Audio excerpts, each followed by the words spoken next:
আসসালামু আলাইকুম ওয়া রাহমাতুল্লাহ। আমরা মহান রব, সার্বভৌম ক্ষমতার একমাত্র মালিক, সৃষ্টিকর্তা আল্লাহ তাআলার শুকরিয়া আদায় করি, বলি আলহামদুলিল্লাহ। সাথে রাসূল করিমের উপর দুরূদ পাঠ করি সাল্লাল্লাহু আলাইহি ওয়াসাল্লাম। সম্মানিত উপস্থিত প্রিয় মুজাহিদ ভাইয়েরা,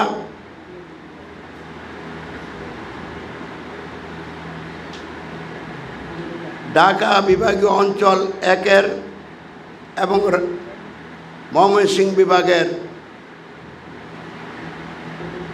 সদস্য ভাইদেরকে নিয়ে এবং শুভাকাঙ্ক্ষী ভাইদেরকে নিয়ে আজকের এই সদস্য সুধী সম্মেলন, আল্লাহ রাব্বুল আলামিন আমাদের এই সম্মেলনকে তার সন্তুষ্টির লক্ষ্যে এবং তার দিন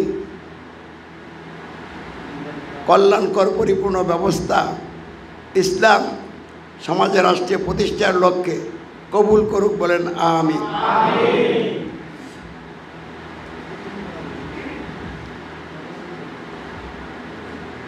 আমরা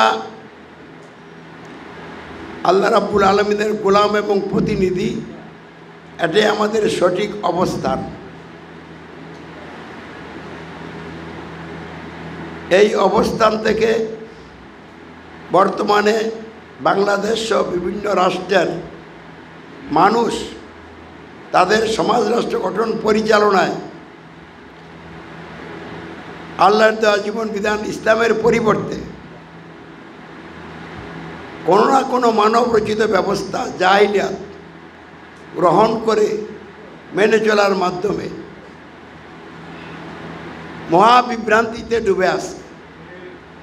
আল্লাহর গোলাম এবং প্রতিনিধির জায়গা থেকে বিচ্যুত হয়ে মহাগতিতে নিমজ্জিত হয়ে আছে। আমাদের এই প্রিয় বাংলাদেশের মানুষ দেশ স্বাধীনের পর থেকে আজ পর্যন্ত সমাজ এবং রাষ্ট্র গঠন পরিচালনার জায়গায় গণতন্ত্র নামক মানবরচিত ব্যবস্থা গ্রহণ করে এই গণতন্ত্রের সুবাদে আল কোরআন বিরোধী সংবিধান রচনা করে ওই সংবিধানের অধীনে জীবনযাপন করে মহাবিভ্রান্তিতে ডুবে আছে। আল্লাহর গোলাম এবং প্রতিনিধির জায়গা থেকে বিচ্যুত হয়ে মহান রবের সাথে কুফর এবং শিরকে লিপ্ত হয়ে, ইবাদতের সাথে কুফর এবং শিরকে লিপ্ত হয়ে মহান রবের মনোনীত নেতা সর্বশেষ নবী এবং রাসূল হযরত মুহাম্মদ সাল্লাল্লাহু আলাইহি ওয়াসাল্লামের শর্তহীন আনুগত্য থেকে বিচ্যুত হয়েছে।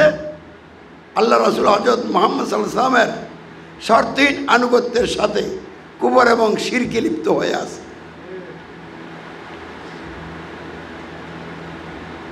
যার কারণে দেশ ও জাতির মানুষ বিভ্রান্তির বেড়াজালে বন্দী হয়ে ধ্বংসের মুখোমুখি অবস্থান করছে। তাই আমাদেরকে আজ ভালো করে বুঝতে হবে বিভ্রান্তি থেকে বাঁচার উপায় কি, কিভাবে আমরা এই ধরনের বিভ্রান্তি, যেসব বিভ্রান্তির কারণে মানুষ আল্লাহর গোলাম না হয়ে মানুষের গোলামে পরিণত হয়েছে,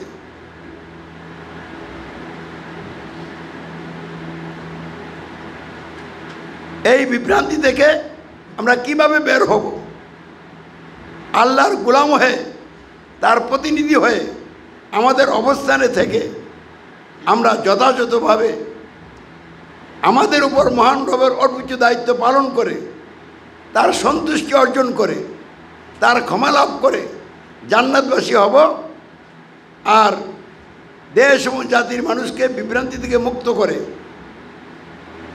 আল্লাহর বান্দাবান্দি হওয়ার অনুকূল পরিবেশ তৈরি করে দিতে পারবো। এসব বিষয় নিয়ে আমাদেরকে আজকে ভালো করে জানতে হবে, বুঝতে হবে এবং দায়িত্ব পালন করতে হবে। আল্লাহ রাব্বুল আলামিন আমাদেরকে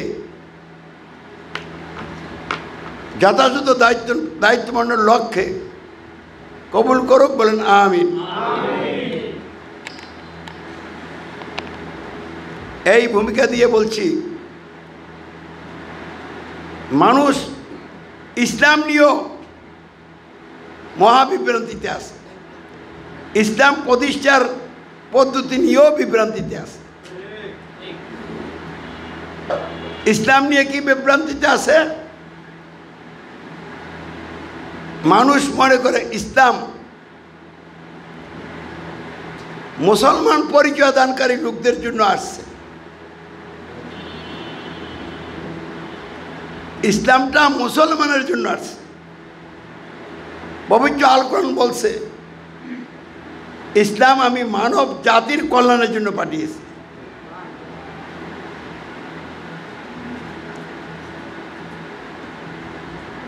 যেখানে আল্লাহ রাব্বুল আলামিন, যিনি ইসলাম প্রদান করেছেন, তার ঘোষণা হলো ইসলাম মানব জাতির হেদায়েতের জন্য। আল কোরআন মানুষের হেদায়েতের জন্য আল্লাহ অবতীর্ণ করছেন। সেখানে ইসলামকে একটা সম্প্রদায়ের জন্য মনে করা, বিশ্বাস করা, মেনে নেওয়া, এটা কি সঠিক না সম্পূর্ণভাবে বেঠিক? তাহলে যেটা সঠিক এটাকে বাদ দিয়া বেঠিকটা গ্রহণ করাই হলো কি বিভ্রান্তি। তাহলে ইসলাম কোনো অবস্থাতেই একটা গোষ্ঠীর জন্য আসে নাই, সকল মানুষের জন্যই আল্লাহ পাঠিয়েছেন। ইসলাম সকল মানুষের কল্যাণের জন্যই, মুক্তির জন্যই আল্লাহ দিয়েছেন। অতএব ইসলামকে শুধু মুসলিম পরিচয় দানকারী লোকদের জন্য মনে করা বিভ্রান্তি। তাই এই বিভ্রান্তি থেকে আমাদের সকলকে মুক্ত থেকে, দেশবাসী বিশ্ববাসী সকলকে এই বিভ্রান্তি থেকে মুক্ত করতে হবে। তাহলে দল মত, জাতি, ধর্ম, বর্ণগোত্র নির্বিশেষে সকল মানুষের কাছে মেসেজ দিতে হবে, ইসলাম সৃষ্টিকর্তা আল্লাহর দেওয়া কল্যাণকর পরিপূর্ণ ব্যবস্থা। এটা মানব জাতির জন্য আল্লাহর দেওয়া ব্যবস্থা। তাহলে যখন মানুষ এই কথার মধ্যে চলে আসবে ইসলাম মানব জাতির জন্য আসছে, এই আকীদা যে নিবে সে আর বিভ্রান্তির মধ্যে নাই, কোন ব্যাপারে বিভ্রান্তির মধ্যে নাই। ইসলাম কাদের জন্য আসছে এই ব্যাপারে আর সে বিভ্রান্তির মধ্যে নাই। তাহলে আমরা যারা এখানে উপস্থিত আছি, আমাদের আকীদা কি? ইসলাম কি কোনো একটি গোষ্ঠীর জন্য, মুসলিম পরিচয় দানকারী লোকদের জন্য? তাহলে কার জন্য আসছে? গোটা মানব জাতির জন্য আল্লাহ ইসলাম পাঠিয়েছে। আরেকটা বিভ্রান্তি কি? মানুষ মনে করে ইসলাম একটি ধর্ম, অর্থাৎ তাদের আকীদা হলো হিন্দুদের একটি ধর্ম আছে, বৌদ্ধদের একটি ধর্ম আছে, খ্রিস্টানদের একটি ধর্ম আছে। তারা তাদের ধর্মীয় আচার অনুষ্ঠান পালন করে, আর মুসলিম পরিচয় যারা দেয় তাদেরও একটা ধর্ম আছে। তাদের ধর্মের নাম হলো ইসলাম। তাহলে ইসলামকে মানুষ কি বোঝে? ধর্ম বোঝে। আর ধর্ম বলতে কি বোঝে? নামাজ, রোজা, জিকির, দান খয়রাত। মসজিদ মাদ্রাসা বানাইলাম, তারপর কোরআন হাদিসের কিছু তালিম দিলাম, মাসলা মাসাল শিখাইলাম, এই আনুষ্ঠানিক কিছু কাজকে মানুষ মনে করে ইসলাম। আর এইগুলি হলো ধর্মীয় আচার অনুষ্ঠান। তাহলে এই ধর্মীয় আচার অনুষ্ঠানের মধ্যে সীমাবদ্ধ করে ইসলামকে ধর্ম বলা, এটা মারাত্মক বিভ্রান্তি। কারণ আল্লাহ ইসলাম সম্পর্কে বলছেন এটা কল্যাণকর পরিপূর্ণ একমাত্র জীবন ব্যবস্থা। তাহলে পরিপূর্ণ জীবন ব্যবস্থাকে ধর্ম বলা আর কয়েকটি আচার অনুষ্ঠানের মধ্যে সীমাবদ্ধ করে রাখা, এটা মারাত্মক বিভ্রান্তি। এই বিভ্রান্তির মধ্যে বিশ্বের মানুষ নিমজ্জিত হয়ে আছে।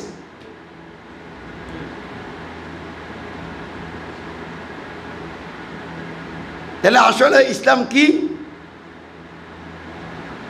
মানব জাতির, যেহেতু এটা মানুষের জন্য আসছে,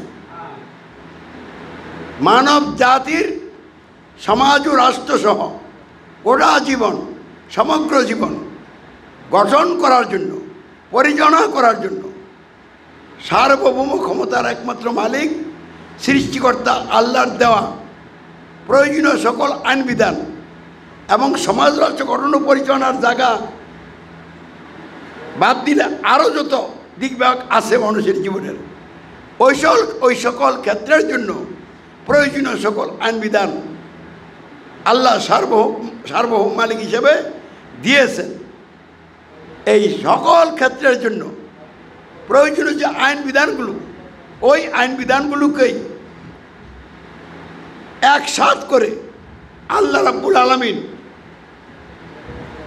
এই ব্যবস্থার নাম রেখেছেন ইসলাম।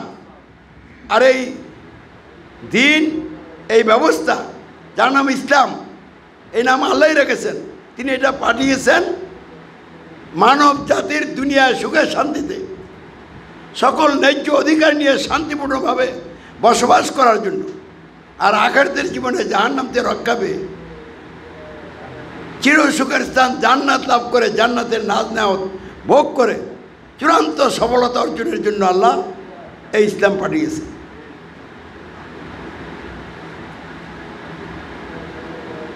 এর চেয়ে কম করে ইসলামকে চিন্তা করা, বোঝা বিভ্রান্তি ছাড়া আর কিছুই নয়। এই জন্য আমাদের স্পষ্ট কথা হলো, মানব জাতির সমাজ ও রাষ্ট্র সহ সমগ্র জীবন গঠন এবং পরিচালনা করার জন্য সার্বভৌম ক্ষমতার একমাত্র মালিক সৃষ্টিকর্তা আল্লাহ প্রদত্ত প্রয়োজনীয় সকল আইনবিধান সম্বলিত কল্যাণকর পরিপূর্ণ একমাত্র জীবন ব্যবস্থাই হচ্ছে ইসলাম।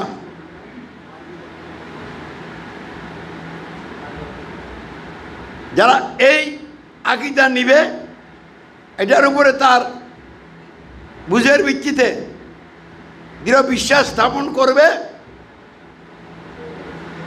সে ইসলাম সম্পর্কে সঠিক অবস্থানে থাকবে, তার অবস্থান আর বিভ্রান্তির মধ্যে থাকবে না। তাহলে আমরা কি ইসলামকে কয়েকটি ধর্মীয় আচার অনুষ্ঠানের মধ্যে সীমাবদ্ধ রেখে ধর্ম হিসাবে ইসলামকে জানবো, বুঝবো, মানবো? তাহলে আমরা কি করব? ইসলামকে গোটা মানব জাতির জন্য মহান রবের দেওয়া কল্যাণকর পরিপূর্ণ জীবন ব্যবস্থা হিসেবে অন্তরে দৃঢ়ভাবে স্থান দিয়ে এর উপরে প্রতিষ্ঠিত থেকে এই ইসলামকে আমরা গ্রহণ করব এবং লোকদের কাছে এই ইসলাম পৌঁছে দেব। তাহলে আমরা আর বিভ্রান্তির মধ্যে থাকব না। আমাদের অবস্থান তখন ইসলাম যে ধর্ম বলে মানুষ চালিয়ে দিয়েছে, এই বিভ্রান্তি থেকে আমরা মুক্ত হয়ে যাব। আলহামদুলিল্লাহ, আমরা ইসলামী সমাজের সদস্য ভাই বোনেরা এবং শুভাকাঙ্ক্ষী সুধী মণ্ডলী, আমরা তো এই বিভ্রান্তির মধ্যে নাই। তাহলে সারা বিশ্বের মানুষকে এই বিভ্রান্তি থেকে মুক্ত করার লক্ষ্যে আমাদেরকে যথাযথ দায়িত্ব পালন করতেই হবে। তাহলে ইসলাম নিয়ে যে বিভ্রান্তি চলমান আছে, এই চলমান বিভ্রান্তি থেকে আমরা আলহামদুলিল্লাহ মুক্ত। তারপর আসেন ইসলাম প্রতিষ্ঠা নিয়েও আজকে সমাজের রাষ্ট্রে মুসলিম পরিচয় দানকারী লোকেরা মহা বিভ্রান্তিতে ডুবে আছে।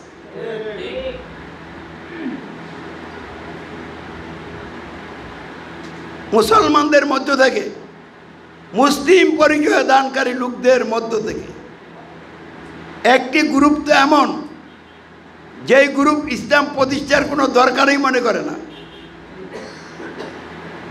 তারা ইসলামকে ধর্ম হিসেবে গ্রহণ করে সমাজ এবং রাষ্ট্রের জায়গায় মানবোচিত ব্যবস্থা গ্রহণ করে আল্লাহর পরিবর্তে মানুষকে ক্ষমতার মালিক আইন বিধানদাতা শাসনকর্তা মেনে মানুষের মন করা আইন বিধানের ভিত্তিতে রচিত আল কোরআন বিরোধী সংবিধানের আনুগত্য স্বীকার করে, আল কোরআন বিরোধী সংবিধানের ভিত্তিতে নেতৃত্ব দানকারী নেতাদের আনুগত্য স্বীকার করে, ধর্মীয় আচার অনুষ্ঠান পালন করে, নিজেদেরকে পাক্কা মুসলমান মনে করে, আর এগুলি করে জান্নাতে যাওয়ার স্বপ্ন দেখে। আল্লাহর ঘোষণা অনুযায়ী এভাবে ধর্মীয় আচার অনুষ্ঠান পালন করে সমাজ এবং রাষ্ট্রের জায়গায় মানবরচিত ব্যবস্থা মেনে ইসলামকে রাজনীতি থেকে দূরে রেখে ধর্মীয় জায়গায় সীমাবদ্ধ রেখে জান্নাতে যাওয়ার স্বপ্ন দেখা, এটা কোরআন বিরোধী স্বপ্ন। কারণ তারা শিরকের মধ্যে আছে, কুফরির মধ্যে আছে, তথা জাহিলিয়াতের মধ্যে আছে। ওখানে থেকেই কিছু আমল করে জান্নাতের স্বপ্ন দেখছে। অথচ আল্লাহ রাব্বুল আলামিনের স্পষ্ট ঘোষণা, শিরক করলে জান্নাত হবে হারাম, জাহান্নাম হবে ঠিকানা। শিরক করলে সকল আমল ধ্বংস, আর সে হবে ক্ষতিগ্রস্তদের অন্তর্ভুক্ত, জাহান্নামীদের দলভুক্ত। তাহলে এই বিভ্রান্তির মধ্যে মুসলিম পরিচয় দানকারী একটা বিশাল গ্রুপ আছে না নাই? তাদেরকে এই বিভ্রান্তি থেকে মুক্ত করার লক্ষ্যে আমাদেরকে দায়িত্ব পালন করতে হবে। মুসলিম পরিচয় দানকারী লোকদের মধ্যে আরেকটা গ্রুপ, ইসলামের রাজনীতি আছে, রাষ্ট্র পরিচালনার জায়গায় ইসলামকে চালু করতে হবে। অফিস আদালতে মানুষের বাস্তব জীবনে আল্লাহর আইন, ইসলামের আইন চালু করতে হবে। তো চালু করতে হলে রাষ্ট্রীয় ক্ষমতা লাগবে, আর রাষ্ট্রীয় ক্ষমতা যাইতে হলে গণতন্ত্রের অধীনে নির্বাচন করতে হবে। এবং নির্বাচন করে আমরা যখন সরকার গঠন করার মতো আসন লাভ করব, তখন আমরা সরকার গঠন করব, আর সরকার গঠন করে আমরা ইসলামের আইন, আল্লাহর আইন, আল কোরআন আইন মানুষের জীবনে চালু করব। অতএব ইসলাম প্রতিষ্ঠার জন্য আমরা গণতন্ত্রের অধীনে নির্বাচনকে ইসলামের একটা গুরুত্বপূর্ণ বিষয় হিসাবে, প্রতিষ্ঠার পদ্ধতি হিসেবে গ্রহণ করলাম। তাহলে ইসলাম প্রতিষ্ঠার জন্য, রাষ্ট্রীয় ক্ষমতা যাওয়ার জন্য গণতন্ত্রের অধীনে নির্বাচনকে ইসলাম প্রতিষ্ঠার পদ্ধতি হিসাবে তারা গ্রহণ করছে। কারণ এই পদ্ধতি গ্রহণ করার কারণে কি ঘটনা ঘটেছে দেখেন। এই গণতন্ত্রের অধীনে যে জোট বোট নির্বাচন হয়,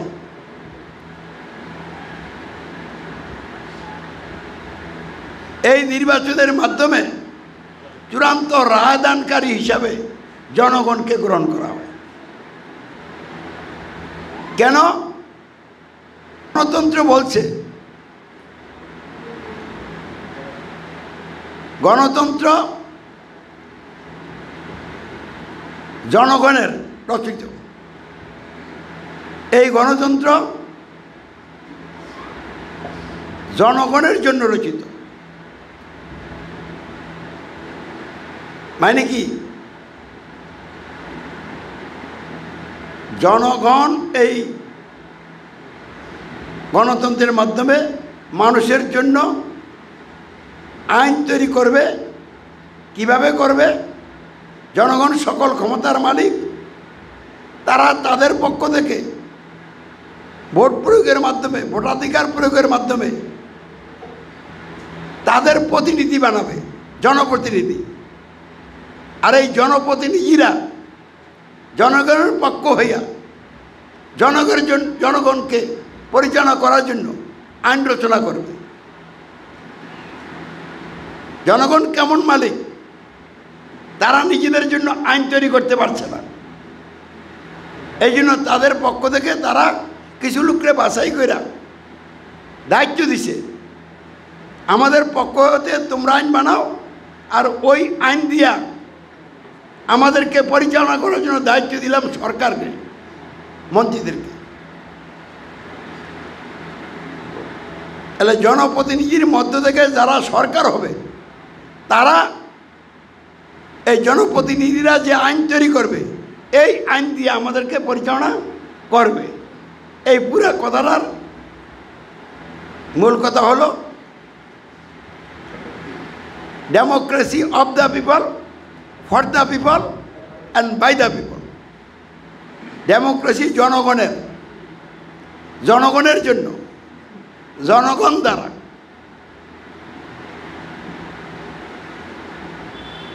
তাহলে জনগণের তরফ থেকে আইন হবে, আবার এই আইন জনগণের জন্য হবে, আবার এই আইন দিয়া জনগণের কল্যাণ করা হবে,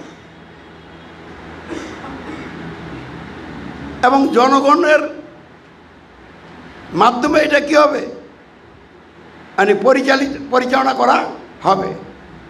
তাহলে এতে বোঝা গেল এখানে সব কিছুর মূল্য হলো জনগণ। বারবার কার কথা আসতেছে? এই জন্যই গণতন্ত্রের ভিত্তিতে আমাদের বাংলাদেশে যে সংবিধান তৈরি করা হয়েছে, এই সংবিধান বলছে জনগণ হইল সকল ক্ষমতার উৎস। এই দেশের মালিক এই দেশের জনগণ। তাহলে যেই তন্ত্র বলতেছে জনগণ সকল ক্ষমতার মালিক, প্রতিটি ক্ষেত্রের জন্য জনগণের রায়টা হবে চূড়ান্ত। জনগণ যে রায় দিবে, এই রায়ের পরে আর কারো কোনো কথা এখানে চলবে না।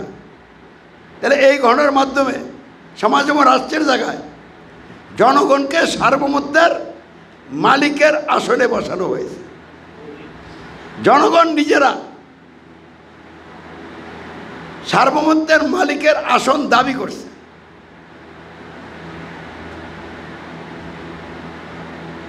তাহলে যেই গণতন্ত্র সরাসরি আল্লাহর সার্বভৌমত্বকে অমান্য করছে এবং জনগণ নিজেরা সার্বভৌমত্বের দাবি করছে, যেই গণতন্ত্র আল্লাহকে আইনদাতা বাদ দিয়ে এমপিদেরকে আইনদাতা মনোনীত করেছে, আইনের দায়িত্ব অর্পণ করেছে এমপিদের হাতে, গণতন্ত্র মন্ত্রীদেরকে শাসন কর্তৃত্ব করার অধিকার দিয়ে দিছে। অর্থাৎ সার্বভৌমত্ব আইন বিধান শাসন কর্তৃত্ব আল্লাহর বাদ দিয়ে মানুষের উপরে আরোপ করছে।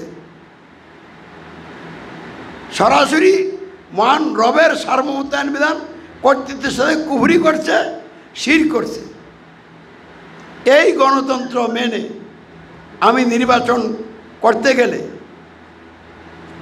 ক্ষমতা তো পরের কথা, আগেই আমি সার্বভৌমত্ব আইন বিধান শাসন কর্তৃত্ব মানুষের মেনে নিলাম। নির্বাচনে কেউ ক্যান্ডিডেটই হতে পারবে না জনগণের সার্বভৌমত্ব এবং এমপিদের আইন বিধান এবং মন্ত্রীদের শাসন কর্তৃত্ব অমান্য করে। নির্বাচন করতে হলেই সার্বভৌমত্ব আইন বিধান করতে মানুষের মেনেই ক্যান্ডিডেট হতে হবে। অতঃপর আল কোরআন বিরোধী যে সংবিধান, এই সংবিধানের আনুগত্য স্বীকার করেই ইলেকশন করতে হবে। এই সংবিধান যাদেরকে শাসনকর্তার আসনে বসিয়েছে, সেই সরকারের আনুগত্য স্বীকার করেই ইলেকশন করতে হবে।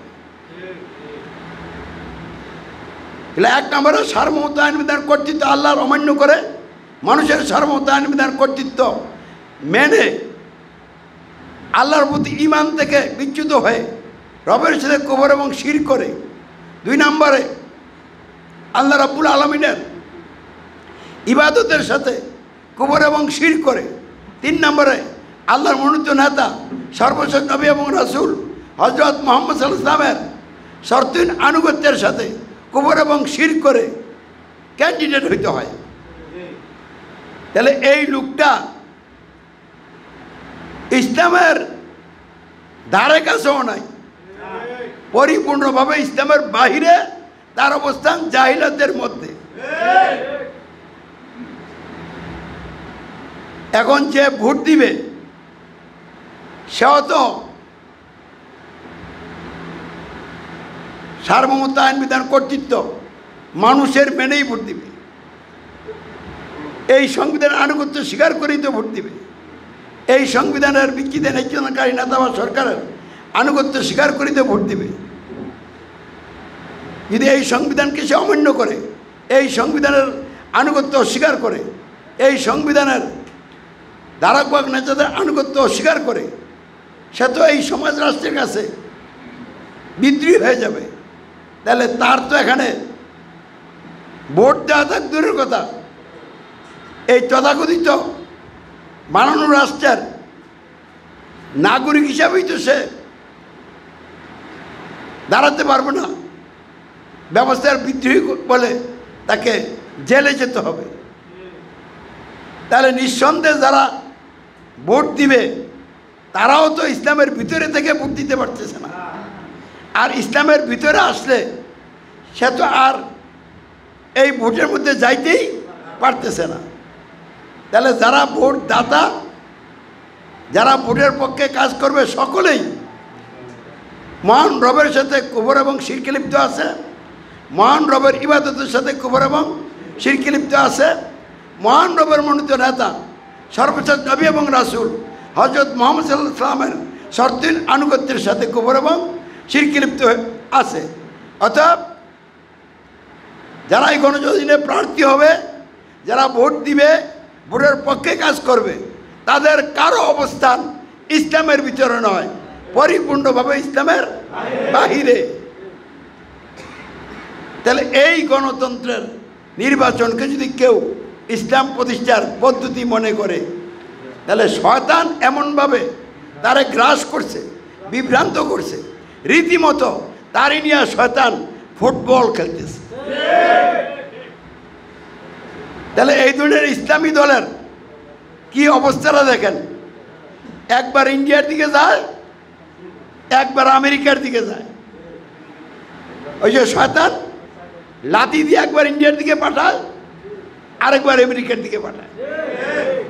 শয়তানের লাথি তো আর আমরা দেখি না, মানে লাথি মানে কি, ফুটবল যারা খেলে তারা বলের দিকে তাকাইয়া থাকে, বলটা যখন তার কাছে আসে, নাগালে পায়, তখন সে একটা লাথি মারে, তখন ফুটবল এখান থেকে আরেক জায়গায় যায়, ওইদিকে আরেকজন প্লেয়ার লক্ষ্য করতেছে বলের দিকে, যার সাথে সাথে সেও একটা লাথি মারে। তাহলে ফুটবল একজনের লাথি খাইয়া আরেকজনের লাথির মধ্যে পড়ে। তাহলে ইবলিসের চক্রান্তের শিকার হইয়া এইসব লোকগুলি একবার রাষ্ট্রীয় ক্ষমতা যাওয়ার জন্য জনগণের কাছে তাকায়, ভোট চায়, আবার পার্শ্ববর্তী রাষ্ট্র কোনটা শক্তিশালী ওইটাই কি চায়, তার সাথে গোলমাল করলে আবার ঝামেলা হয় কি না, এই জন্য এদিকেও একটা খেয়াল দেয়। আবার বিশ্ব মোড়ল, গণতন্ত্রের মোড়ল আমেরিকা সারা পৃথিবীতে মাতবরি করে, সব জায়গায় হস্তক্ষেপ করে, সে আমাদের পক্ষে আছে কি না, সে কী চায়, ওই দিকেও একটা খেয়াল রাখে। তাহলে শয়তান একবার এই দিকে, একবার ওই দিকে, একবার দেশের দিকে, এইভাবে শয়তান এইসব ইসলাম প্রতিষ্ঠার তথাকথিত দলগুলি নিয়ে খেলতেছে। তাহলে ইসলাম প্রতিষ্ঠার নামে গণতন্ত্রের জোট নির্বাচন করে রাষ্ট্রীয় ক্ষমতা যে ইসলাম কায়েম করব, এই যে স্বপ্ন, আবার এই কাজ করে জান্নাতে যাওয়ার চিন্তা করা, অথচ শিরক আর কুফরের কারণে জান্নাত হারাম, জাহান্নাম হবে নিশ্চিত ঠিকানা, সকল আমল ধ্বংস, আর আখিরাতে ক্ষতিগ্রস্তের অন্তর্ভুক্ত হবে। এমত অবস্থায় গণতন্ত্রের যিনি জোট নির্বাচন ইসলাম প্রতিষ্ঠার পদ্ধতি বলা কত বড় বিভ্রান্তি, যেটা আদৌ ইসলাম প্রতিষ্ঠার পদ্ধতি হওয়ার কোনো প্রশ্নই ওঠে না। ইসলামের কোনো বিষয় না এটা, বরং এটা জাহিলিয়াতের একটা মারাত্মক ষড়যন্ত্র। ওই ষড়যন্ত্রটাকে গ্রহণ কইরা ক্ষমতা যাওয়ার স্বপ্ন দেখা, ধোকায় পড়া, ইসলাম প্রতিষ্ঠার কথা বলা, তাহলে আল্লাহর নামে একটা নতুন পদ্ধতি চালাইয়ে দেওয়া, যেটা কোনো নবী রসুলের সাথে মিলে না। আল্লাহ রসুল হযরত মুহাম্মদ সাল্লাল্লাহু আলাইহি ওয়াসাল্লামের সাথে তো মিলই না। তারা বিভিন্ন সময় বলে আবু বকর রাদিয়াল্লাহু তাআলা আনহু কীভাবে নেতা হয়েছিলেন। তাহলে এখানে নেতা নির্বাচনের ভোট, আমরা নেতা নির্বাচন করার জন্য না ইলেকশনে দাঁড়াই। আবু বকর রাদিয়াল্লাহু তাআলা আনহু তো এই জনগণের সমর্থন নিয়ে কি হয়েছিলেন? খলিফা হয়েছিলেন। আসলে এত বোকা, এত নির্বোধ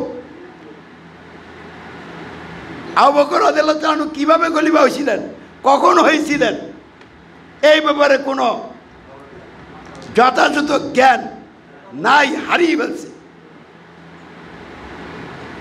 আবু বকর রাদিয়াল্লাহু তাআলা আনহু যেদিন খলিফা হয়েছিলেন সেই বিষয়টাকে সামনে আনেন। তখন কি আল্লাহ রসুল হযরত মুহাম্মদ সাল্লাল্লাহু আলাইহি ওয়াসাল্লাম এই দুনিয়ায় জীবিত ছিলেন, না এই দুনিয়া থেকে চিরবিদায় গ্রহণ করেছিলেন? তাহলে তিনি নবুয়ত লাভ করে দীর্ঘ 13 বছর ঈমান ইসলামের দাওয়াতের মাধ্যমে জাহিলিয়াত থেকে একদল লোক বের করে তার নেতৃত্বে আনুগত্যে ঐক্যবদ্ধ করে ইমানদার আমলে সালেকারী তৈরি করে তাদেরকে নিয়ে মক্কাতে হিজরত করে মদিনায় যাইয়া রাষ্ট্রীয় নেতৃত্ব আল্লাহর ইচ্ছায় লাভ করে আল্লাহর বিধান দিয়ে একটা রাষ্ট্র গঠন করেছিলেন। এবং দীর্ঘ 10 বছরে এই রাষ্ট্রটা পরিপূর্ণতা লাভ করেছিল। তাহলে আল্লাহ রসুল হযরত মুহাম্মদ সাল্লাল্লাহু আলাইহি ওয়াসাল্লাম আল্লাহর দেওয়া জীবন বিধান ইসলামকে পরিপূর্ণভাবে মানুষের জীবনে প্রতিষ্ঠা করে একটা পূর্ণাঙ্গ রাষ্ট্র রেখে বিদায় হলেন। আবু বকর রাদিয়াল্লাহু তাআলা আনহু এই রাষ্ট্রের খলিফা হইলেন। তাহলে তিনি কি গণতন্ত্রের অধীনে, বাতিল ব্যবস্থার অধীনে নির্বাচন করে ক্ষমতা গেছিলেন? এটা কি কোনো জাহিলি রাষ্ট্র ছিল? তাহলে ইসলামী রাষ্ট্র আল্লাহ রসুলের অনুকরণে পরিচালনা করার জন্য তিনি প্রথম খলিফা হইলেন। এখানে কি তার এন্ট্রিতে অন্য কোনো মতবাদ নিয়ে কেউ প্রার্থী ছিল? এখানে কি বিভিন্ন মতবাদের কোনো দল ছিল? সকল মুসলিমরা এক। তিনি ইসলামী রাষ্ট্রকে আল্লাহর বিধান অনুযায়ী রসুলের অনুকরণে পরিচালনা করার জন্য দায়িত্ব নিলেন। কিভাবে দায়িত্ব নিলেন? আনসাররা যখন বসে সলা পরামর্শ করছিল তখন আবু বকর রাদিয়াল্লাহু তাআলা উপলব্ধি করতে পারছিলেন এরা তো নেতা কে হবে, এই বিষয় নিয়ে এখানে আলাপ আলোচনা শুরু করছে। তাই তিনি কাল বিলম্ব না করে ওমর রাদিয়াল্লাহু তাআলা আনহুকে সাথে নিয়ে তাদের মজলিসে চলে গেলেন। যা তিনি বললেন আল্লাহ রসুল বলেছেন আইম্মাতু ফিল কুরাইশ, ইমাম হবে কুরাইশ থেকে। আল্লাহ রসুলের হাদিস কি করছেন উল্লেখ করে বলছেন, আল্লাহ রসুল বলছেন ইমাম হবে, নেতা হবে, খলিফা হবে কুরাইশ থেকে। তাহলে বোঝা গেল আনসার থেকে হবে না। তাহলে এখন আনসাররা কি হয়ে গেছে? বাদ হয়ে গেছে। এই কথা বলে তিনি বললেন ওমর হবে আমাদের আমির, খলিফা। সাথে সাথে ওমর রাদিয়াল্লাহু তাআলা আনহু বললেন না, আবু বকর আমাদের খলিফা। এই কথা বলে হাত বাড়ায়া আবু বকর রাদিয়াল্লাহু তাআলা আনহুর কাছে কী করলেন? বায়াত গ্রহণ করলেন।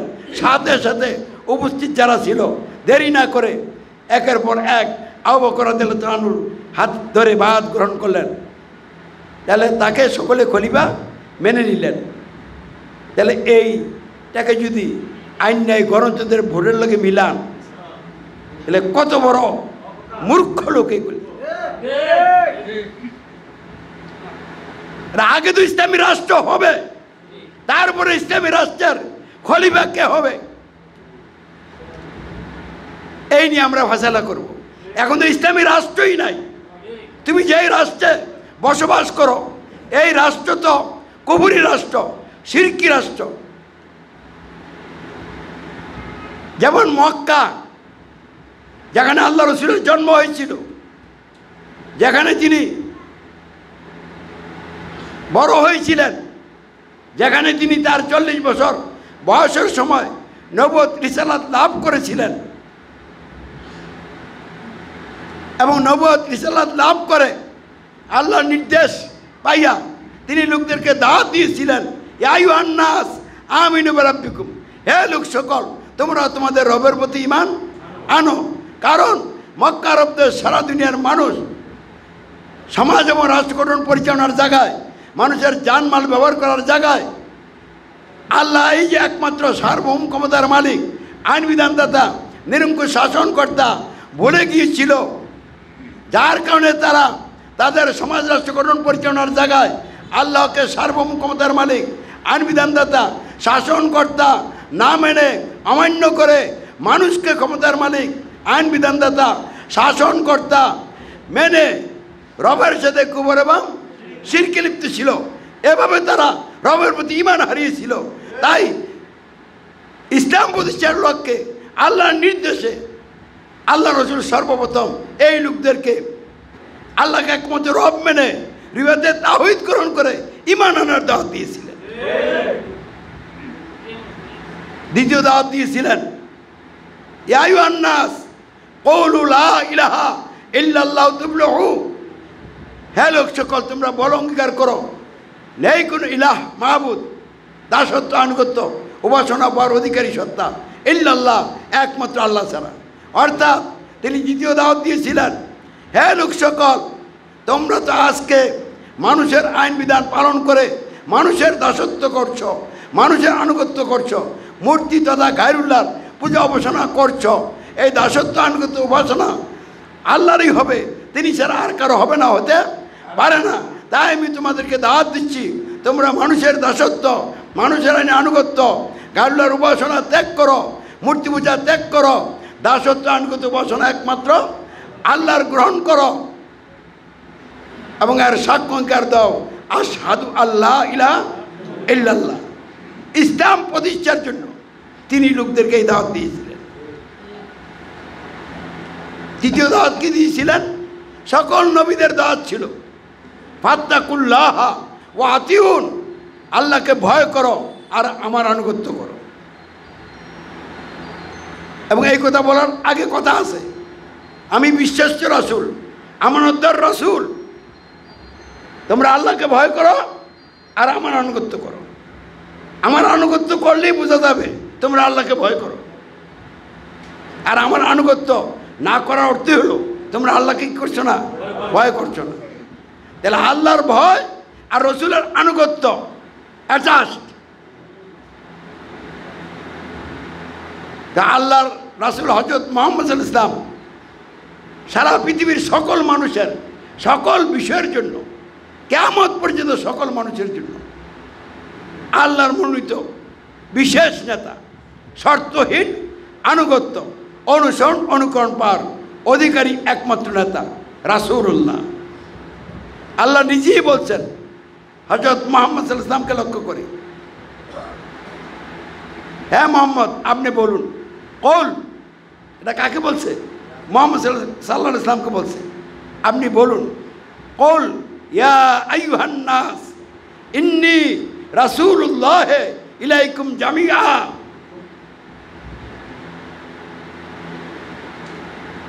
হে মানুষ সকল, নিশ্চয় আমি তোমাদের সকলের জন্য আল্লাহর রাসূল। তাহলে তার নবুয়ত এবং রিসালাত থেকে শুরু করে কিয়ামত পর্যন্ত সকল মানুষের জন্য সকল বিষয়ের জন্য তিনি সার্বিক নেতা, আল্লাহর মনোনীত বিশেষ নেতা, যার আনুগত্য বিনা বাক্যে বিনা শর্তে করতে হবে। বুঝাইছে? তাহলে তিনি লোকদেরকে 3 নম্বরে কি দাওয়াত দিচ্ছেন? হ্যাঁ লোক সকল, তোমরা আমাকে আল্লাহর সর্বশেষ নবী এবং রাসূল মেনে নাও, আর তোমরা আমার আনুগত্য করো, আমার অনুকরণ করো। তাহলে এই দাওয়াত তিনি কেন দিয়েছিলেন? ইসলাম প্রতিষ্ঠার জন্য। তাহলে এই দাওয়াতের মাধ্যমে ইসলাম কীভাবে প্রতিষ্ঠা হবে? এই দাওয়াত পাইয়া যারা দাওয়াত কবুল করল এবং কবুলের ঘোষণা এবং সাক্ষ্য অঙ্গীকার দিল, তাদের কিনা তিনি তার নিজের নেতৃত্বের আনুগত্যে প্রতিষ্ঠিত জাহিলিয়াতের ভিত্তিতে গঠিত সমাজের এন্ট্রিতে ইমানদারগণের সমাজ গঠন আন্দোলন গড়ে তুললেন। আবু জেহেল গংদের নেতৃত্বে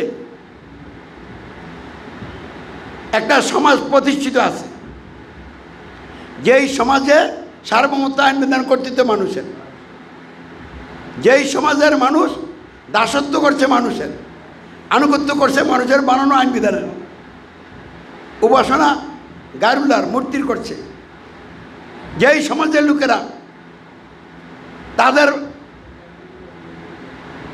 মন করা আইন বিধান দিয়ে, তাদের সংবিধান দিয়ে যারা তাদের নেতা হয়, ওই নেতাদের আনুগত্য অনুকরণ করছে।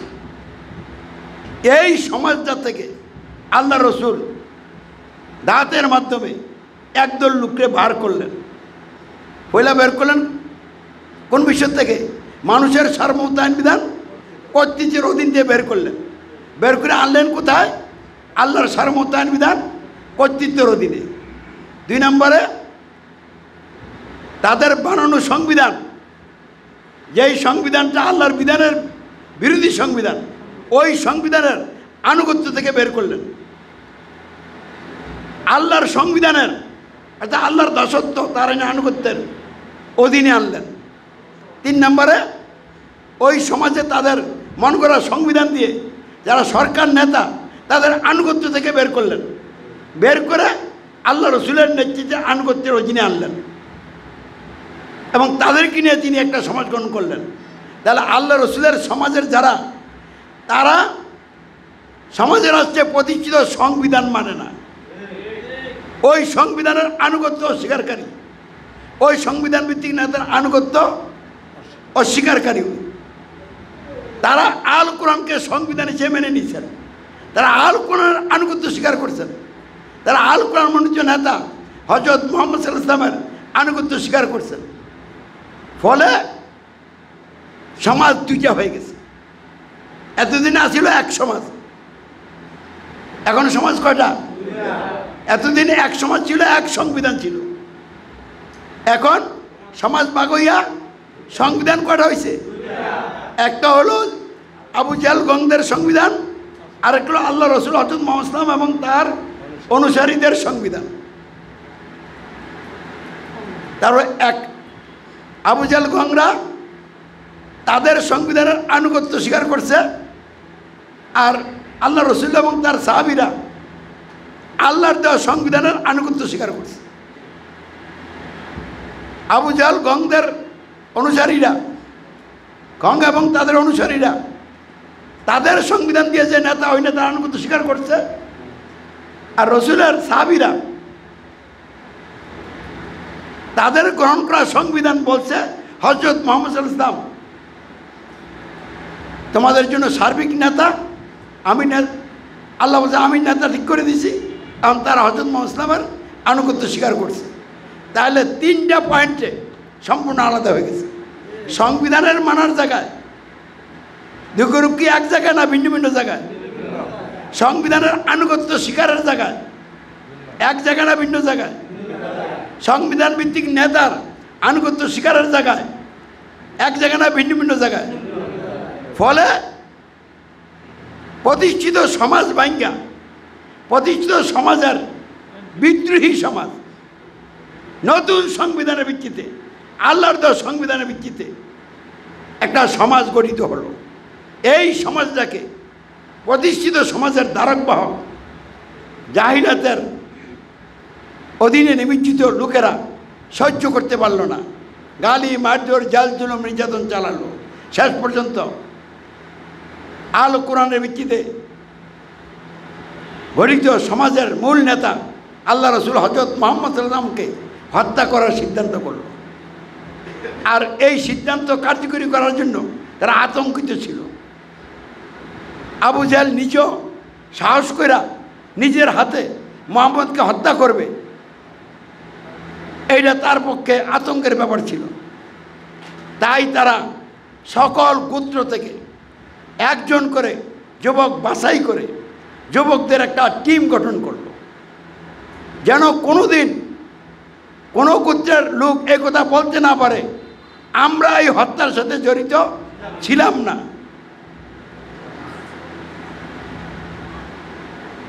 তাহলে সকলের অংশগ্রহণের মাধ্যমে টিম গঠন হলো। এই টিমকে দায়িত্ব দেওয়া হলো, নেতারা হত্যার সিদ্ধান্ত করছে, এই সিদ্ধান্ত কার্যকর করার দায়িত্ব দিচ্ছে এই যুবকদের টিমকে। তোমরা মুহাম্মদের বাড়ি ঘেরাও করবে, এক চুকে আক্রমণ করে তাকে হত্যা করবে। কিন্তু আল্লাহ রাব্বুল আলামিন তাদের এই হত্যার সিদ্ধান্ত নেওয়ার সুযোগ দিছে, কিন্তু তাদের এই সিদ্ধান্ত কার্যকরী করার কোনো সুযোগ দেয় নাই। আল্লাহ রাব্বুল আলামিন তাকে এবং তার অনুসারী সাহাবীদেরকে মক্কা থেকে নিয়ে গেলেন কোথায়? মদিনায়। ইতিমধ্যে মদিনায় ইসলাম প্রতিষ্ঠার অনুকূল পরিবেশ তৈরি হয়ে গেছে। মদিনা চালাইতো আউস এবং খাজরাজ গোত্রের লোকেরা। ইহুদিরা দুই গোত্রের লোকের লিয়াজু করে ব্যবসা বাণিজ্য করত। ইহুদিরা কোনো রাজনৈতিক নেতা ছিল না। আউস এবং খাজরাজ গোত্রের লোকেরা নেতৃত্ব দিত। যেমন বাংলাদেশে আওয়ামী লীগ অথবা বিএনপি, আওয়ামী লীগ জোট অথবা বিএনপি জোট পালাক্রমে ক্ষমতা আসতো, এরকম না? তো এখানে আউস এবং খাজরাজ গোত্র কিন্তু নিজেদের মধ্যে মারামারি খুনাখুনি করে এমন পরিস্থিতি তৈরি হয়ে গেছে, এখন কে নেতৃত্ব দিবে এই নেতৃত্ব দেওয়ার মতো লোক খুঁজে পাওয়া যাচ্ছিল না। যা একজন পাওয়া গেছিল এর চরিত্র খারাপ।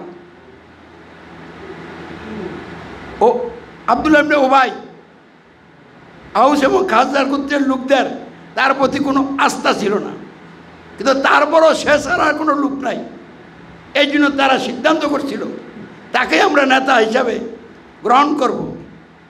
ইতিমধ্যে আল্লাহ রসুলের দাওয়াত মদিনায় চলে গেল। দাওয়াত পাইয়া এই আউস এবং খাজরাজ গোত্রের লোকেরা, বিশেষ করে যুবকরা দাওয়াত কবুল কইরা রসুলের নেতৃত্বে আনুগত্যে চলে আসলো। কারণ আল্লাহর পক্ষ থেকে নির্দেশ আসলো হিজরত করো। আবার ওই দিকটা তারও মক্কার এই পরিস্থিতি দেখিয়া বলতেছে যে আপনি আমাদের এখানে চলে আসেন, আমরা আপনাকে নিরাপত্তা দিব, তোমার মুখে শত্রুর হাতে আমরা আপনাকে তুলে দিব না। তাহলে এমন অবস্থায় যখন আল্লাহ রসুল মদিনায় হিজরত করলেন, আর সময় লাগলো না, রাষ্ট্রীয় নেতৃত্ব রসুলের হাতে চলে আসত। সকলে মেনে নিল, আউস এবং খাজরাজ গোত্রের লোকেরা। আব্দুল্লাহ ইবনে উবাই পরিস্থিতির শিকার হইয়া মাইনা নিল। কারণ ইহুদিরা যেহেতু রাজনৈতিক নেতা না, তাদের কাজ তো ব্যবসা করা। আল্লাহ রসুলও মেধা খাটাইলেন এবং মদিনার সনদ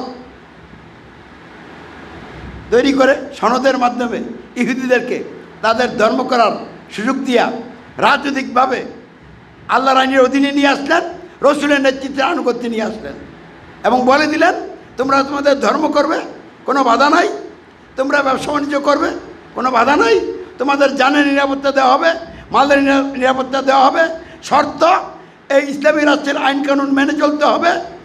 তারপরে আমার নেতৃত্বে দেশের উপরে কোনো আক্রমণ হলে কাঁধে কাঁধ মিলিয়ে মোকাবেলা করতে হবে।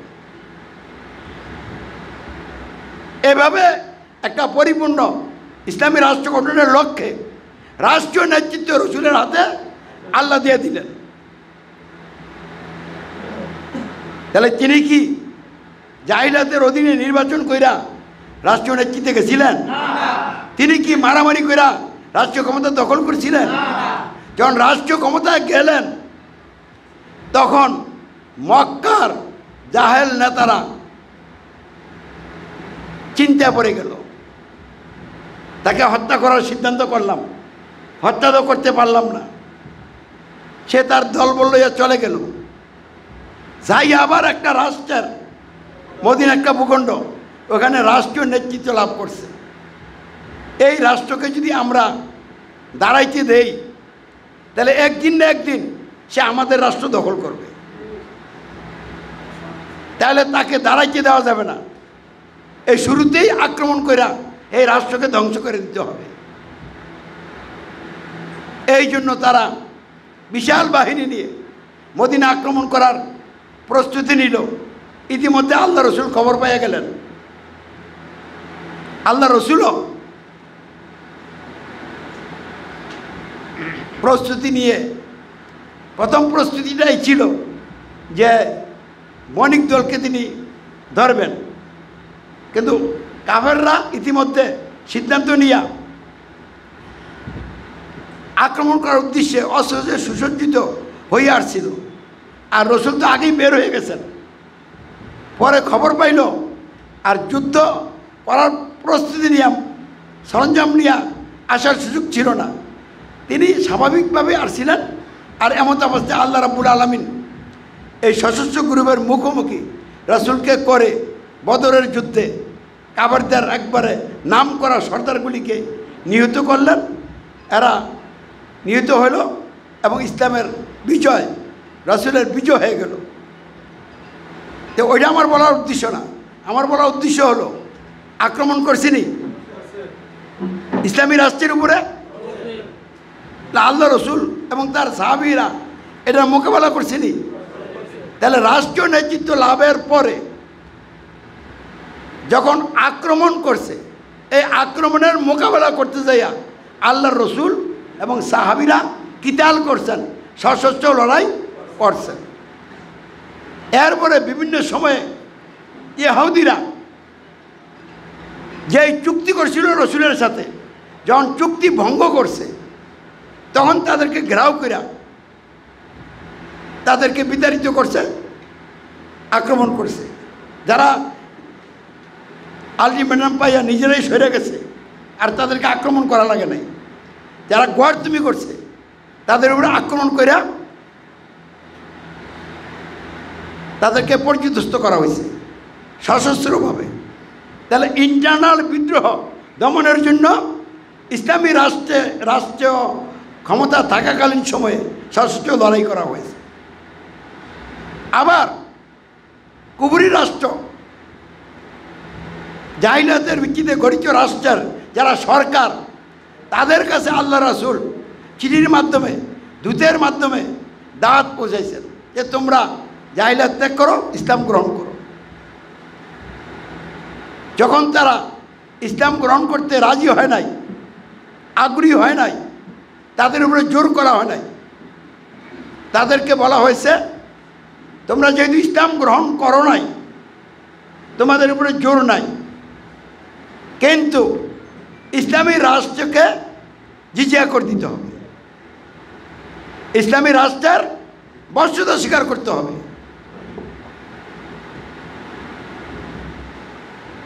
যদি তোমরা জিজিয়া কর না দাও, ইসলাম গ্রহণও করলা না, জিজিয়া কর দিলা না, তাহলে তোমাদেরকে সময় দিলাম, এই সময়ের মধ্যে চিন্তা করো, সিদ্ধান্ত করো কি করবে। যদি জিজিয়া কর না দাও, সময় শেষ, আমি তোমাদের উপরে আক্রমণ করব। তাহলে ঘোষণা দিয়ে আক্রমণ, সুরের মতো যাইয়া আক্রমণ না। এরকম বিচ্ছিন্ন দুই একটা ঘটনা ছাড়া পলাই আক্রমণের কোনো ইতিহাস আল্লাহ রসুলের জীবনে পাওয়া যায় না। তাহলে এইটুকু আলোচনার মধ্যে সশস্ত্র লড়াই করার কয়টা প্রেক্ষাপট বসলাম? তিনটা। একটা হল ইসলামী রাষ্ট্র আক্রমণ করছে, মোকাবেলা করতে হবে সশস্ত্রভাবে। ইসলামী রাষ্ট্রের ভিতরে একটা গ্রুপ বিদ্রোহ করছে, চুক্তি ভঙ্গ করছে, এটাকে দমন করার জন্য অস্ত্র ব্যবহার করা হবে। কুফরি রাষ্ট্রকে দাওয়াত দেওয়া হয়েছে, দাওয়াত গ্রহণ করে নাই। জিজিয়া কর দিতে বলা হয়েছে, জিজিয়া কর দেয় নাই। এখন আলটিমেটাম দিতে হবে, আলটিমেটাম শেষ, আক্রমণ করতে হবে সশস্ত্রভাবে। তাহলে এই ধরনের প্রেক্ষাপটে সশস্ত্র লড়াই হয়েছে, সবগুলি লড়াই হয়েছে মদিনা রাষ্ট্রীয় ক্ষমতা লাভের পরে। মক্কি জীবনের 13 বছরে একটা সশস্ত্র লড়াই হয় নাই, বরং আল্লাহর পক্ষ থেকে নির্দেশ ছিল, সবর করো, ক্ষমা করো, মোকাবেলা করিও না, মোকাবেলা আমি করব, আমার উপরে দায়িত্ব দিয়ে দাও, আর দাওয়াত চালিয়ে যাও। আল্লাহ রসুল হযরত মুহাম্মদ সাল্লাল্লাহু আলাইহি ওয়াসাল্লাম রাষ্ট্রীয় নেতৃত্ব লাভ করেছিলেন দাওয়াতের মাধ্যমে। একদল ইমানদার আমলে সালেকারী লোক তৈরি করে যখন এই ঘটনা ঘটে গেল, আল্লাহ তাদেরকে অনুকূল পরিবেশ করে রাষ্ট্রীয় নেতৃত্ব দান করলেন। এটা হলো ইসলাম প্রতিষ্ঠার লক্ষ্যে রাষ্ট্রীয় নেতৃত্ব লাভের জন্য আল্লাহর নির্দেশিত এবং তারই রাসূল হযরত মুহাম্মদ সাল্লাল্লাহু আলাইহি ওয়াসাল্লামের প্রদর্শিত পদ্ধতি। এছাড়া ইসলাম প্রতিষ্ঠার আর কোনো পদ্ধতি নাই। তাহলে গণতন্ত্রের জোটবদ্ধ নির্বাচন এই পদ্ধতির সাথে ওইটার কার্যক্রম মিলে? তাহলে ওইটা সম্পূর্ণরূপে কুফরি পদ্ধতি, শিরকি পদ্ধতি। এটা ইসলাম প্রতিষ্ঠার পদ্ধতি নয়। যারা ওই পদ্ধতিতে রাষ্ট্রীয় ক্ষমতা যায় ইসলাম কায়েমের স্বপ্ন দেখেন, তারা মহাবিভ্রান্তির বেড়াজালে আটকিয়ে ধ্বংসের দিকে যাচ্ছে। জাহান্নাম হবে নিশ্চিত ঠিকানা তাদের, যদি তারা এই পথ থেকে তওবা করে ইসলামের পথে ফিরে না আসে। আর আরেকটা দল আছে, ইসলাম প্রতিষ্ঠার জন্য যেহেতু রাষ্ট্রীয় ক্ষমতা লাগবে, গণতন্ত্রীরা জোটবদ্ধ নির্বাচন কইরা এইবার 10টা সিট পাইলাম, আগামী বছর 50টা পাইলাম, এরপরের বছর আবার 3টা পাইলাম। তাহলে এই খেলা খেললা কবে কোন দিন মেজরিটি হব, এরপরে সরকার গঠন করব, এর কোনো সম্ভাবনা দেখা যাচ্ছে না। আবার এক দেশে নির্বাচন কইরা জয়লাভ করছে, জয়লাভ করে যখন ইসলাম প্রতিষ্ঠার দিকে যাওয়ার ভাব ধরছে, তখন সেনাবাহিনী ক্ষমতা দখল কইরা তাদেরকে ধইরা জেলে ঢুকাইছে আর সবটিরে বন জঙ্গলে পাঠাইছে। তাহলে দেখা যায় নির্বাচন কইরা পাশ করেও তো ক্ষমতা যাওয়া যায় না।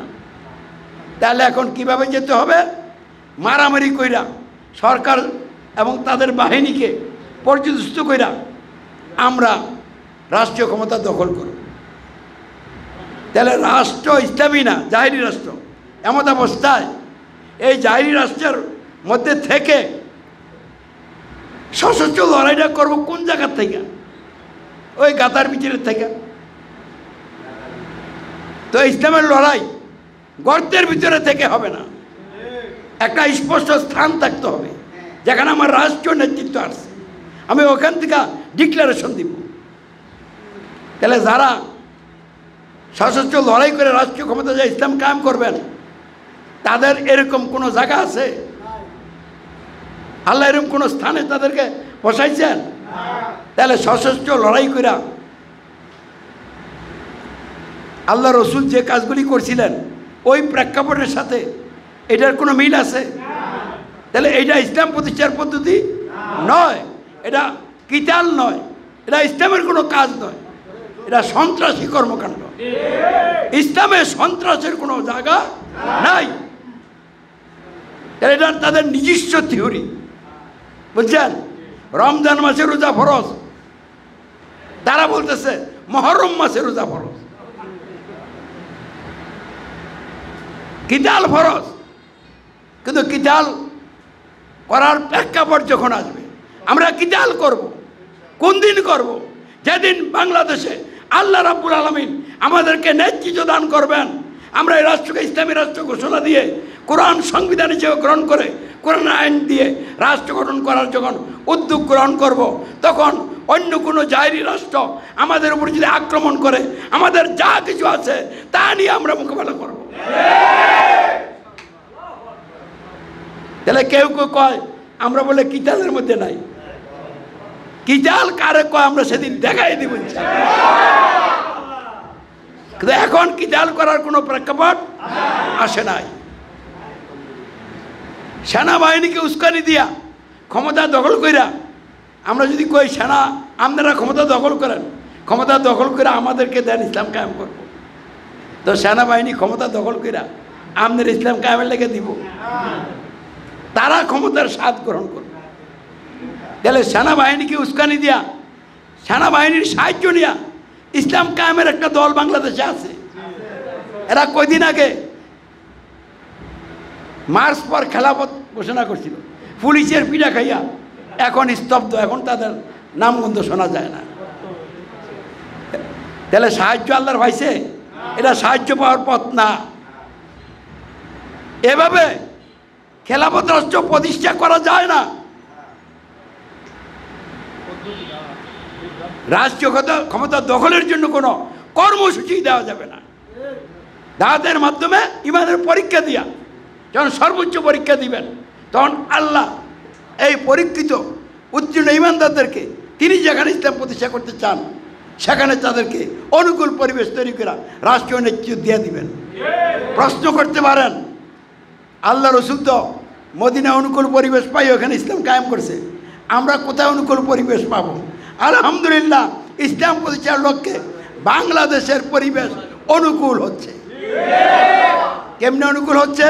শেখ হাসিনার মতো প্রতাপশালী দুর্দর্শ সরকার যে আমেরিকার পর্যন্ত হুমকি দেয়, যে সব বাহিনী তার অনুকূলে রেডি কইরা দামি প্রার্থী দিয়া বাকশাল কায়েম করছিল। বাকশাল নাম দেয় নাই, কিন্তু তার দলের নৌকাও তার, অন্য মার্কা যার, এটা তার দলের লোক। সে অন্য দলকে এমনভাবে কাজ করছে কেউ যদি নির্বাচনে নাই আসে। আমি বলবো না নির্বাচনে আইও না, আমি বলবো নির্বাচনে আসো, আর তারা বলবে এই নির্বাচনে গেলে এই নির্বাচন বৈধ হয়ে যাবে, অতএব নির্বাচনে যায় বৈধতা দিব না, নির্বাচনে যাবই না। এই সুযোগে সে তার সব লোক এমপি বানিয়ে রয়েছে, বানাইয়া বসে গেছে ক্ষমতায়, সকলে দুনিয়া মান্যও নিছে, কিন্তু আল্লাহ মান্য নেয় নাই। আল্লাহ কয় আর তোরে আমি রাখতাম না। এই জন্য তিনি কি করছেন, 5 আগস্ট কোন সালের, 2024 সালের, তারা আল্লাহ বলছে তুই এখান থেকে ফলাইয়া যা। তাহলে আল্লাহর ঘটনা এরকম ঘটছে, পলাইয়া যেতে সে বাধ্য হয়েছে, এবং দলের লোকদের বিপদ ভালো গেছে। এখন দলের লোকেরা পলাইয়া টলায় এদিক সেদিক যায়, কোনো রকমে জীবন রক্ষা করার চেষ্টা করতেছে, কেউ কেউ মাইরও খাইতেছে, বহু মানুষের বাড়িঘর ভাঙচুর হয়েছে। এরা যেরকম কর্মকাণ্ড করছে, আল্লাহ আবার ঘুরে এদের উপরে এরকম ফল দিয়া দিছে। তাহলে এতে কি বুঝলেন? আল্লাহ রাব্বুল আলামিন একজনকে ক্ষমতা আনেন, আবার সময় মতো নামাইয়ে দেন, আবার আরেকজনটা আনেন। এখন ডক্টর ইউনুসরা আনছে, একবার আল্লাহ আইনটা বুঝিয়ে দিছে, দেখ ইসলামী সমাজের লোকেরা যে ইউনুস শেখ হাসিনার সরানোর জন্য একটা বক্তব্য দেয় নাই, পিনাকি ইলিয়াস তারা তো কিছু ভিডিও ছাড়ছে, সেইরকম কোনো ভিডিও ছাড়ে নাই। এই লোকটারই আমি কি করলাম, একবারে বাংলাদেশের প্রধান উপদেষ্টা বানাই দিলাম। তাহলে আমি কি পারি এটা দেখে নেই। তাহলে ইউনুসের কোনো শক্তিশালী দলও নাই, আর তারা যদি আল্লাহ ক্ষমতা বসাইতে পারে, ইসলামী সমাজের লোকদেরকে বসাইতে পারে না, এরকম কোনো কোনো আল্লাহ কোনো কথা বলছে, ঘোষণা দিছে? বসাইবে এরকম ঘোষণাও দেয় নাই, কিন্তু বসাবে এর ইঙ্গিত আছে, বসাবে না এর কোনো কথা নাই। তাহলে অনুকূল পরিবেশটা কি?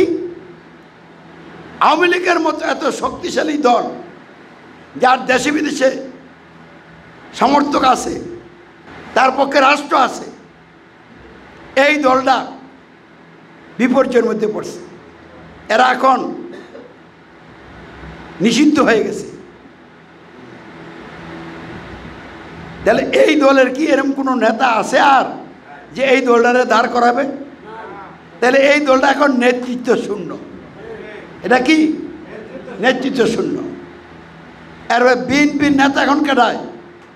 মূল নেতা তো অসুস্থ, তারেক জিয়া। জিয়ারে কি দলের সকলে এক বাক্যে নেতা মানে? কেন্দ্রীয় নেতারও তার সাথে 100% সকলে একমত না। তাহলে তারেক জিয়া জাতির নেতা হোক দূরের কথা, দলের নেতা হইতে পারছেনি, এখনো দলের নেতাই হইতে পারছে না। এরপরে জাতীয় পার্টির তো খবরই নেই, বুঝছেন? আর বাংলাদেশ জামাত ইসলামী তারা এখন যে ডিগবাজি খেলতেছে, ওই যে ইহুদিরা কইছিল রসুলের আন্দোলনকে, ইমানদারদেরকে বিভ্রান্ত করার জন্য, লোকেরা যেন নতুন করে আর এই দলে না যায়, এই জন্য তোমরা কি করো, সকালে ইমান আনো, বিকালে ইমান ত্যাগ করো, আবার বিকালে ইমান আনো, সকালে ইমান ত্যাগ করো। তাহলে মানুষ সন্দেহ করবে এই দল যদি এতই ভালো হয়, তাহলে বেচারা সকালে ইমান আনলো, বিকেলে আবার ইমান ছেড়ে দিল, তাহলে মানুষ এটার ব্যাপারে সন্দিহান হয়ে যাবে। তাহলে একবার ইসলাম প্রতিষ্ঠার কথা কয়, আবার কয় কল্যাণ রাষ্ট্র। তাহলে এই যে খেল তামাশা শুরু করছে, এই কারণে এই জামাত ইসলামী যারা করে তাদের সকল রোকনরা এক বাক্যে আন্তরিকতার সাথে এই আমির 100% মনে প্রাণে আমির মানে না। তাহলে তাদের দলের ভিতরে কি আছে? আস্থা অনাস্থার বিষয় ঘুরপাক খাচ্ছে কিনা? তাহলে উনি তার দলের নেতাই এখনো হইতে পারলেন না, এবারে দেশের জাতির নেতা হয়ে যাবেন। তাহলে জাতির নেতা হওয়ার জন্য কোন নেতা আছে কিনা বলেন? তাহলে জাতীয় নেতা জাহিলাত দিয়ার নাই, তাহলে নেতৃত্ব শূন্য হয়ে গেছে বাংলাদেশ। এমন অবস্থায় আল্লাহর সার্বভৌমত্বের ভিত্তিতে তার আইন বিধানের প্রতিনিধিত্বকারী নেতা ইসলামী সমাজের আমিরের নেতৃত্বে একটা তীব্র আন্দোলন জাহিলাতের বিরুদ্ধে মাথা উঁচু করে দাঁড়িয়েছে এবং প্রতিদিন আন্দোলন মুখর কর্মসূচি নিয়ে মাঠে কার্যক্রম চলছে, চলছে কি না? তাহলে আল্লাহর দিন, আল্লাহর জমিনে প্রতিষ্ঠা করার জন্য নেতৃত্ব আছে না নাই? আর ইমানদার সৎকর্মশীল হওয়ার জন্য কর্মতৎপরতা কার্যক্রম চলছেন কিনা? তাহলে ইনশাআল্লাহ যখন আমরা ইমানদার সৎকর্মশীল হয়ে যাব, তখন আল্লাহ রাব্বুল আলামিন আর কোনো জাহালকে ক্ষমতায় বসাবেন না। ইমানদার সৎকর্মশীলদেরকে আল্লাহ বসাইবেন বলে ওয়াদা করেছেন, তিনি তার ওয়াদা অবশ্যই কার্যকরী করবেন। তাহলে বাংলাদেশ ইসলাম প্রতিষ্ঠার জন্য একদম অনুকূল পরিবেশ রেডি হয়ে আছে। প্রশাসনের লোকেরা ইসলামী সমাজের কথা শুনে বলতেছে আপনাদের কথা সঠিক, আপনারা আগান। এটার বাস্তবতা কি? আমরা কর্মসূচি দিলে তারা আমাদের কর্মসূচি ভালোভাবে সুসম্পন্ন করার জন্য সহযোগিতা করে। তাহলে আল্লাহ তাদেরকে, যারা গণতন্ত্র রক্ষার দায়িত্বে আছে, তারা তো গণতন্ত্র খতম করার কাজ যারা করে তাদেরকে ধৈর্য জেলে না নিব, তাদের নিজেদের বলে, কারণ তারা কয় আপনারা সঠিক, সব ভেজাল, এখন আপনারা কাজ করেন, আপনারা ভালো মানুষ। তাহলে এইটা কি আল্লাহর সাহায্য না?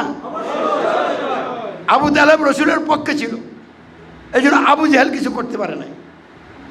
কি পারছে? তাহলে জাহিলাত থাকাকালীন সময়ও এক গ্রুপ ইসলামের বিপক্ষ নিবে, কিন্তু আরেক গ্রুপ ইসলামের পক্ষ নিব নি, গ্রহণ না করলেও নিব। তো বাংলাদেশে ইসলামের পক্ষে যারা গণতন্ত্র করে তাদেরও তো একটা বিশাল গ্রুপ আছে না নাই? না থাকলে আমরা মাঠে থাকি কেমনি? আল্লাহ অনুকূল করে দিছি কিনা? তাহলে ইসলাম কায়েমের অনুকূল পরিবেশ এখানে বিরাজ করছে। তাহলে রসুলের তরিকাই হবে ইনশাআল্লাহ।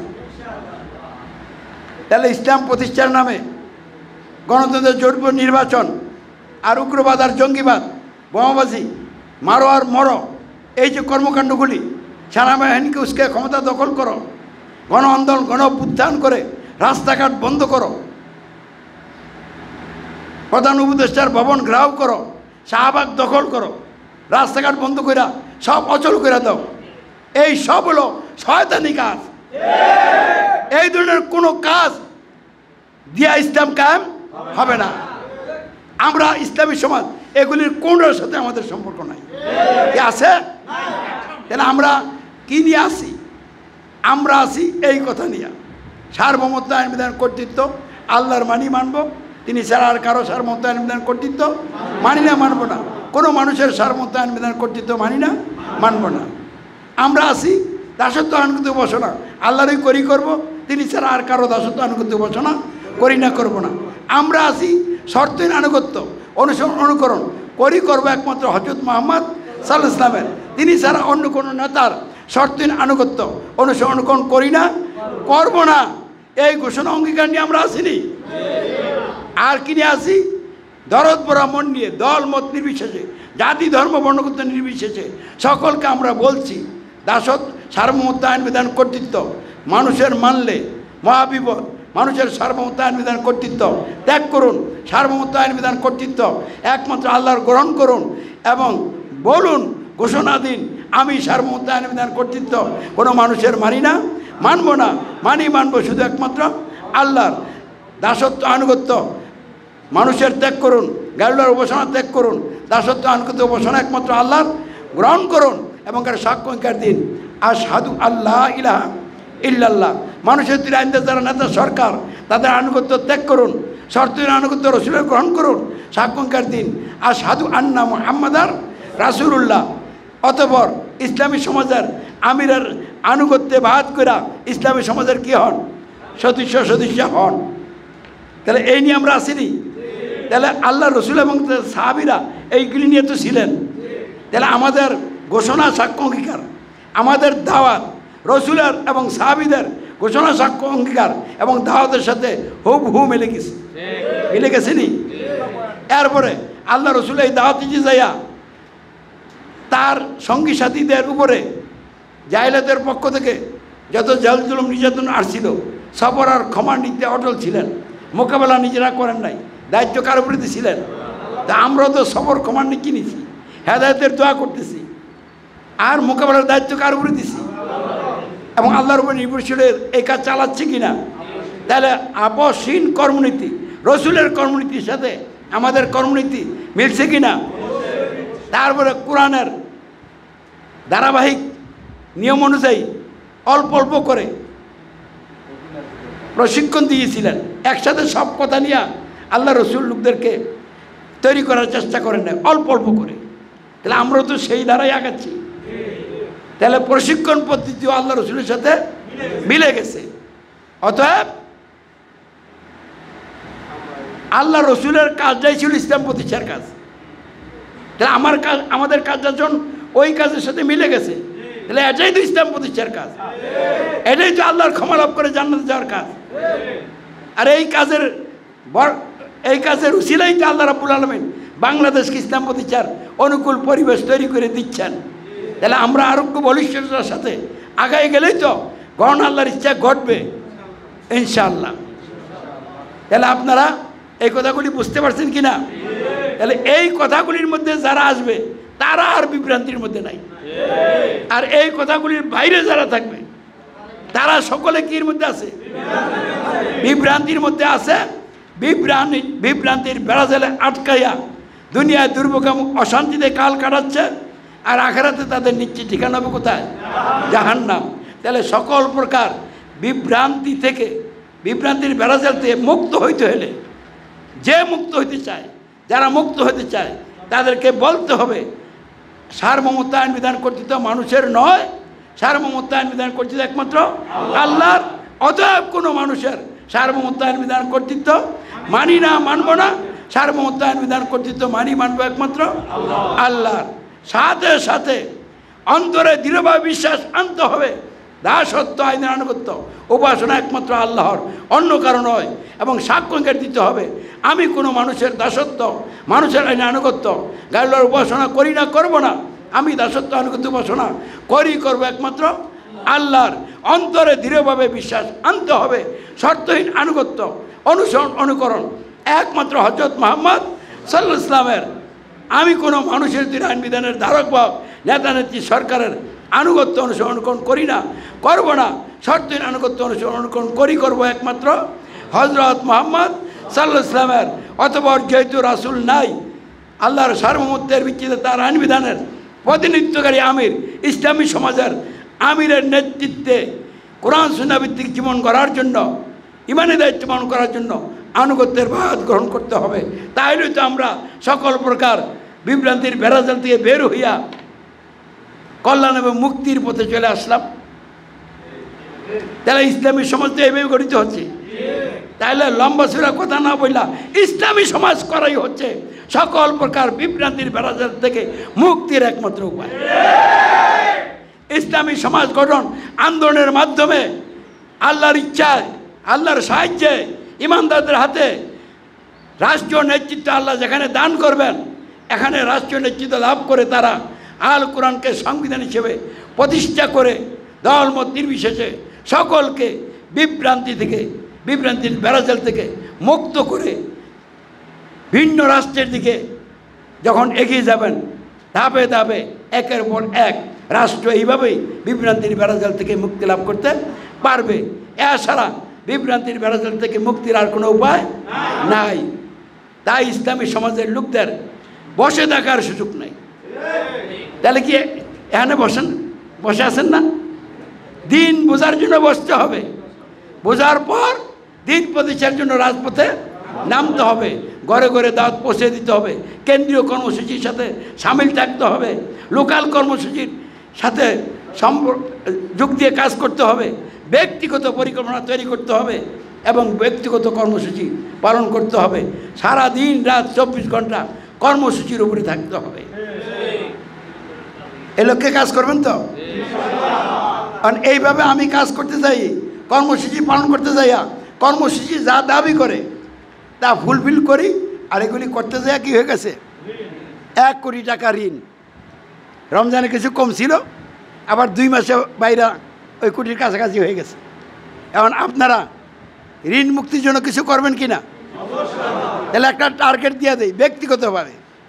কালেকশন যে যা পারেন করবেন, এটা ভিন্ন কথা। প্রত্যেকে তার অবস্থান থেকে ব্যক্তিগতভাবে উপরে টার্গেট দিলাম 1 লাখ। কেউ যদি বেশি দিতে চান আপত্তি নাই। উপরে টার্গেট কত? 1 লাখ। আর নিচে দিলাম 10 লাখ, আরে না 10,000। তাহলে 10,000 থেকে শুরু করে 1 লাখ পর্যন্ত আপনি আপনার অবস্থান থেকে আল্লাহর দিকে নিজেকে রুজু কইরা কত দিলে আল্লাহ খুশি হয় সেই চেতনা নিয়ে আপনার অন্তরে আপনার চিন্তা যেটা আসবে আপনি সেটাই দিবেন। তাহলে 10 দিবেন না 15 দিবেন, 20 দিবেন, 50 দিবেন, 1 লাখ দিবেন, এটা আপনার ব্যাপার। কিন্তু এটার মধ্যে একটা কী করেন, ব্যক্তিগতভাবে ডিসিশন নেন। কিন্তু যদি পারলেন না তাহলে কি করবেন? 10-এর নিচে কি নামবেন না? পারতপক্ষে নামবেন না। আর যদি না পারেন কি করবেন? যা পারেন তাই দিবেন। ঋণ মুক্তির জন্য এই নিয়তে কী করবেন? দিবেন। মানে চেষ্টা করবেন না 10-এর নিচে নামার। কিন্তু ওয়াদ অঙ্গীকার করাইয়া বেশি লাভ নাই। কারণ বহু ওয়াদ অঙ্গীকার করাই অঙ্গীকার করে এই অঙ্গীকার ফুলফিল করতে পারে না। এই জন্য যার যার অবস্থান থেকে ব্যক্তিগতভাবে আপনি কত দিবেন, দিতে গেলে আপনার অনেক সোর্স আছে। সোর্স কি আছে? আরে এখন দুনিয়াটা এরকম জায়গা আছে, 1 শতক জায়গা বেচলে 20 লাখ টাকা।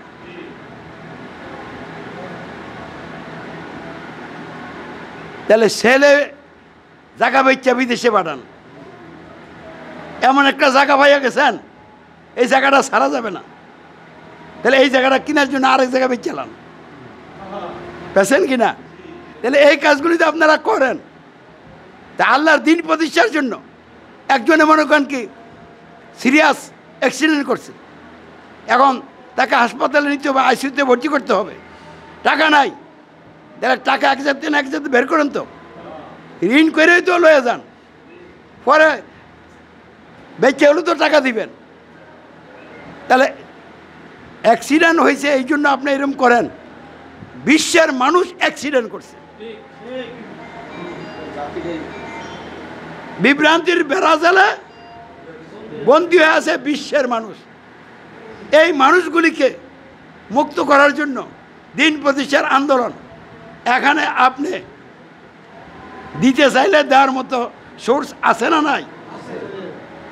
তাহলে কম করেছেন যে না করে এর থেকে টার্গেটটাকে সামনে রেখা, এটা আমির সাহেবের পক্ষ থেকে টার্গেট। হ্যাঁ, তাহলে এইটাও আল্লাহর একটা ইলহামই, বুঝছেন? ওই আসবে না। তাহলে এইভাবে উপলব্ধি করে এই লোয়ার লিমিট 10,000 আর আপার লিমিট 100,000, এর মধ্যে আপনারা সিদ্ধান্ত নেন। কেউ বেশি দিলেও আপত্তি নাই, আর কেউ যদি এই টার্গেটে না পারেন তাহলে কি করা যাবে, যা পারবেন তা দিবেন, কার উপর কোনো জোর নাই। তবে সকলে দোয়া করবেন আল্লাহ রাব্বুল আলামিন যেন আমাদের ঋণটাও মুক্ত করেন, আর সামনের কর্মসূচির জন্য প্রয়োজনীয় অর্থের যোগান দিয়ে দেন, আমাদের সকলের মধ্যে যেন চেতনা ভালো করে দিয়ে দেন। আমরা এখনো মূল চেতনা যাইতে পারি নাই, ব্যক্তিগত সুবিধা, পারিবারিক সুবিধা, এগুলির ভিতরে আটকে রয়েছি। এই জন্য দৈনন্দিন জীবনে পরিবারের ভরণ পোষণের জন্য খরচ কিন্তু বন্ধ করি নাই, কিন্তু দিনের কথা বললে এখানে এসে কি হয়ে যায়, বহু রকমের চিন্তা মাথায় ঢুকে যে আমি তো চলতে পারি না। আরে চলতে পারেন না দেখা আর একটু নিজেরা অচল করেন, আল্লাহরে ঠেকান যে আল্লাহ তোমার দিনের জন্য চলতে পারি না, তারপরও আমি কি করলাম, এটা দিলাম। তখন আল্লাহ করতে তো সাংঘাতিক লোক, এখন আমি তো তার ব্যাপারে আর চুপ থাকতে পারি না। আল্লাহর রহমতের ভাণ্ডারে নাড়া পড়তে হবে, আল্লাহ যেন তার নীতি অনুযায়ী আমাদেরকে সাহায্য করেন। ওয়া কানা হাক্কান আলাইনা নাসরুল মুমিনিন, মুমিনদের সাহায্য করা আমার ডিউটি, এটা আল্লাহ বলছেন। তাহলে আমরা মুমিন হইলে অবশ্যই কী করবেন, সাহায্য করবেন। মুমিন হওয়ার জায়গায়, আমলে সালে করার জায়গায় আমাদের ঘাটতি আছে, ওই ঘাটতিগুলি রাখা যাবে না, দূর করে আমরা সলিড হয়ে যাব। আল্লাহ রাব্বুল আলামিন সেই লক্ষ্যে আমাদেরকে কবুল করুক, বলেন আমিন।